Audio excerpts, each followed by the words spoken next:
I think for many of us, decluttering books can be as difficult as sentimental items. It's like they hold all of this potential knowledge, and if we part with them, we may be giving up on something important. Add our faith into the mix, and well, you know what happens.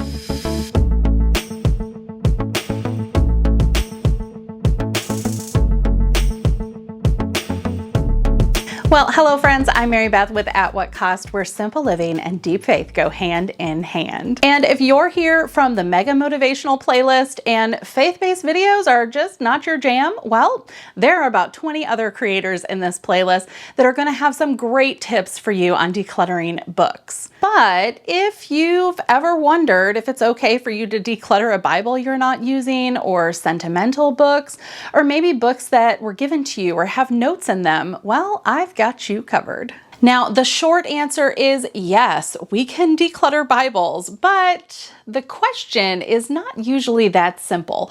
So let's dive into the more complex answer. Now, before we talk about decluttering the book, you know the one I'm talking about, let's lay some groundwork for why decluttering books may be difficult for us just in general, regardless of what the book may be or the value it holds. The first is because they can have the same power that sentimental items have over us. They may have been given to us from a friend or a family member, something that may be passed down, or maybe you have notes or things that you really think are important in there, or maybe they just remind you of a time in your life that you want to remember.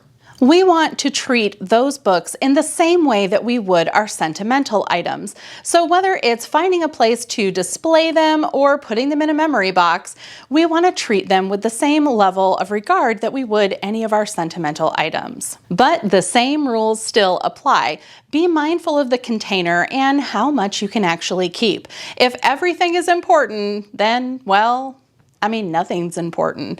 So be mindful of your container and only keep what you can comfortably display or store. Otherwise, well, we're right back where we were. Now, another reason that it can be difficult for us to declutter books is because they may have some monetary value, or maybe they did in the past. I know selling college textbooks was really difficult when I would pay hundreds of dollars for books and walk out of the used bookstore with maybe 20 bucks. That's difficult, and I value not necessarily the book, but I value my education. And sometimes parting with those books can feel a little bit like, again, we're letting go of something super important. Ultimately, it was right for me to let some of those things go that I just wasn't using anymore. My return on investment is great. I may have spent a couple of $100 on books, but I've gained a lifetime of knowledge and something that has really helped to propel my career forward.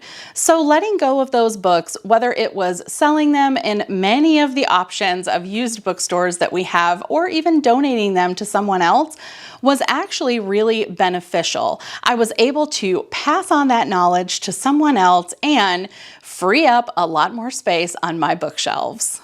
I do want to offer a word of caution that your time is valuable. If we spend all of our time trying to find the best option for our books and get the most money that we can out of them, we may actually be spending more time than what they're worth. Keep that in mind when you're trying to decide if you should sell them or simply donate them. But what if you have made notes in them, highlighted areas, or answered questions inside of a study book? How do you part with those? Doesn't someone want a fresh, new, clean copy to make their own notes on this study? Well, in my experience, that hasn't always been the case. I've had several times that women in my Bible studies have brought in a study book that was passed on to them from someone else, and getting their perspective, seeing the things that stood out to them as they studied, and reading the little notes in the margins has really helped to propel their study forward.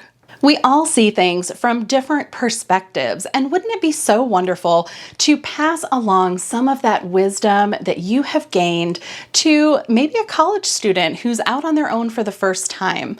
That is an invaluable investment that you can be making in the future of someone else's study.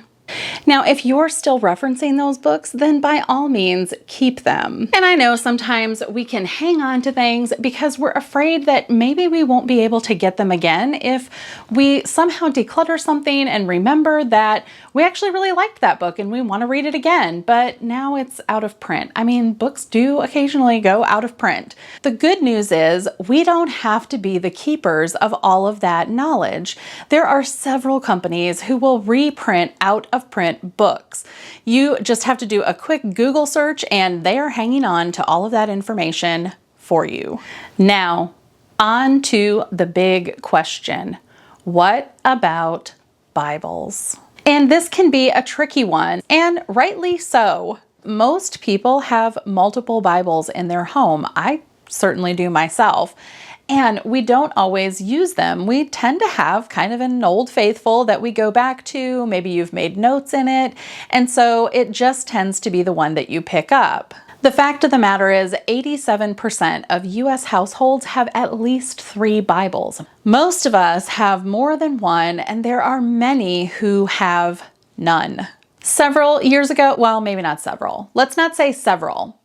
So a few years ago when I was graduating high school, I was given a devotional Bible for students. And I was also given another devotional Bible for students. I actually only read one of them and kept notes in one of them. The other one I just never grabbed for.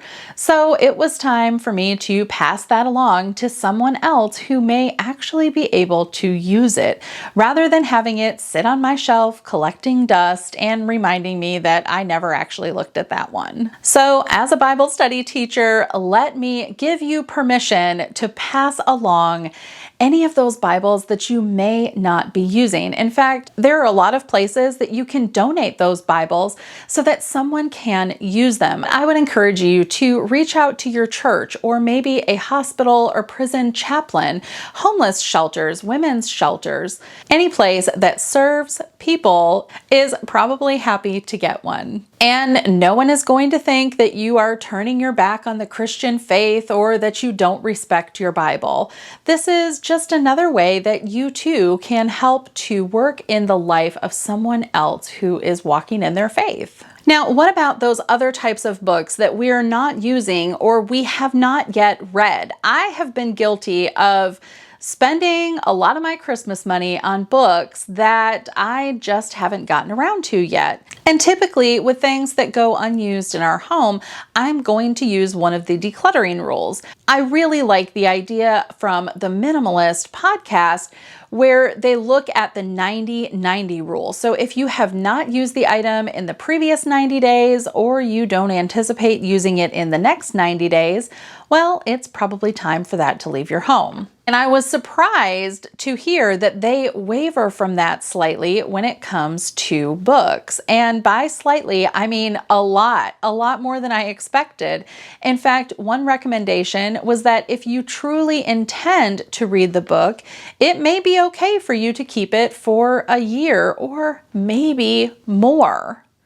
Again, it all comes down to that intention. Now, I tend to read a lot of books, but I also have a little bit of a limit on what I can actually accomplish in a year. I think this is a great place for us to use the idea of a container, a way that we can store these, that we can display them, and that we can be reminded that we do have them, and at some point, when the time is right, we will read them.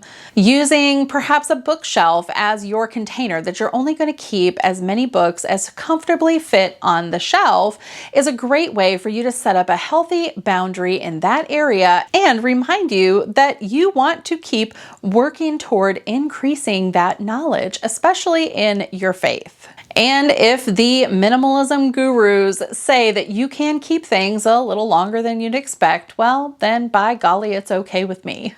I hope that helps to take you one step closer to simplifying your life and deepening your faith. Be sure to check out the other videos in this playlist. I know that there are some really great ones. Subscribe if you have not yet. Thanks for watching, and I'll see you in the next one.